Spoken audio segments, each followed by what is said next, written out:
Unang-una, I would like to thank the Diskaya couple for giving everything that they know to this committee. I just would like to advise the Diskaya couple, Mr. Chair, na kung meron mang bulletproof yung sasakyan ninyo na yung magaganda sasakyan, gamitin na ninyo. Sa dami ng pagbaba sasakyan ninyo niya, ngayon dito, gamitin ninyo. Because I'm very much concerned sa iyong security dahil sa bibigat ng mga pinagsasabi niyo dito, hindi niyo alam, kahit na yung congressman na binanggit niyo, walang interes sa buhay niyo. Mayroong gustong sasakay, halimbawa mga taga-kaliwa o mga NPA dyan, para guguluhin itong Pilipinas, aambusin kayo, tapos ituro doon sa mga congressman, gulo na ang Pilipinas. Baka magiging Indonesia tayo nito.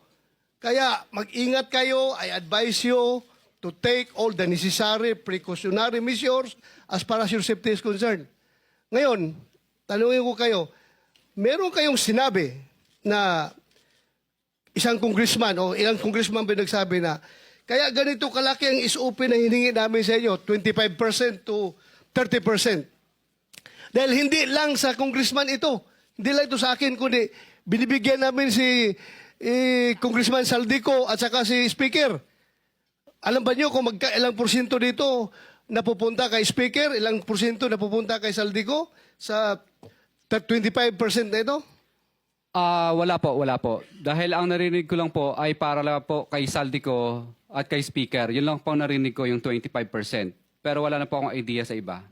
So, ma-presume natin by this committee, you want to make us believe that yung 25% na binigay mo doon sa congressman, lahat yun mapupunta kay Saldico at kay Speaker o mayroong naiwan sa kanya? Narinig ko lang po sa bibig po ng mga kausap ko na mga politikong personal ko pong nakausap.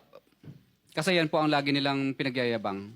Lalo pag may lasing na po akong kausap na na politiko.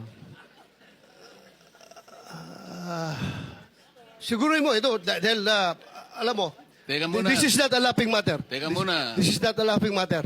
Teka This muna is a very kasi baka mamaya lasing yung kausap mo kaya niya nasabi yung 25%. Pag tinatawagan din po ako, lagi din pong pinagmamayabang na pinahihingi na po sa taas. Sa taas. Kahit hindi sila lasing, ganun ang Yes po, sinasabi. pinahihingi na po at pinakukuha na. At nagmamadali pa kami, halos magkandara pa kami kung saan namin kukunin at uutangin. At katunayan nga po, yung inuutangan na po namin ngayon ay yung bangko po ay sinara na po. Pero sinasabi nila, kaya ganito kataas, 25%, sabagat ibang bahagi nito ay napupunta kay ganito at saka kay ganito. Pero wala ka namang kakayahan para suriin mo kung talagang naibigay kay ganon at saka kay ganon yung party niya. Tama? Yes po, Your Basta, Honor. basta kinuha niya lang, kaya ganito kataas sapagkat ipinakikita niya sa iyo na hindi lang para sa kanya, sapagkat meron pa rin siyang bibigyan. Ganon ang Opo, hindi po. napagkakaintindi mo. Ang danilig ko po sa kanila ay sa 25 na yun, wala pa siya doon. Wala pa siya. So wala pa siya ron. Opo. Solid yun sa taas, hindi yun sa congressman, ha?